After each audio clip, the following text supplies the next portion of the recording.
కాకినాడ దూసలపూడి వారి వీధిలో స్వయంభూ శ్రీ భోగి గణపతి పీఠంలో శ్రీవారి 59వ జపయజ్ఞ పారాయణ కార్యక్రమాన్ని నిర్వహించినట్లు పీఠం ఉపాసకులు దూసలపూడి రమణరాజు తెలిపారు. స్వయంభూ కాకినాడ భోగి గణపతి పీఠంలో శ్రీవారి 59వ జపయజ్ఞ పారాయణ సందర్భంగా శనివారం ఉదయం సుప్రభాత వేళలో దీపాలంకరణ సేవ జరిగింది. శివకేశవ సహస్ర నామావళి పఠించారు. మనోవికాసానికి, సజ్జనత్వానికి, సద్గుణ సంపత్తికి పరబ్రహ్మ స్వరూపమైన కార్తీక దామోదర దీపం వైకుంఠ నారాయణుని ఆనందధామంగా పీఠం తెలియజేసింది.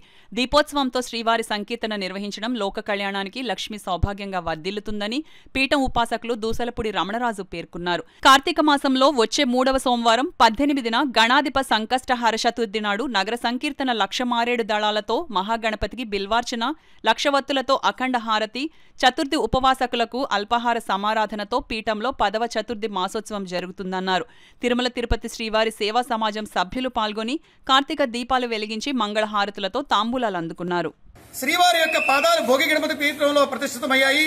ఆ రోజు నుంచి కూడా శ్రీవారి జపయజ్ఞ పారాయణ జరుగుతూ ఉంది.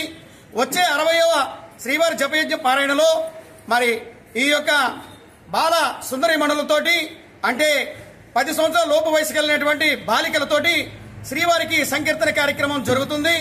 అదేవిధంగా ఈ నెల 18వ తేదీన గణాధిప సంకష్టహార చతుర్థి సందర్భంగా సోమవారం, కార్తీక సోమవారం 3వ సోమవారం, ఆ రోజు ఉదయం సుప్రభాత వేళలో మంగళ వాయిద్యాల నడుమ నగర సంకీర్తన జరుగుతుంది.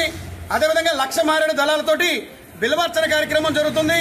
ఉపవాసకులకి ఇక్కడ అల్పాహార సమారాధన ఉంటుంది. అదేవిధంగా సాయంత్రం వేళలో లక్షవత్తులతో అఖండ హారతి, అదేవిధంగా ఉపవాసకులకి అల్పాహారం ఏర్పాటు, ఉపవాసకులు కూడా వచ్చినటువంటి వారు ఎవరైతే ఉన్నారో వారికి అల్పాహార సమారాధన కార్యక్రమంతో ఈ కార్యక్రమాలు జరుగుతూ ఉన్నాయి.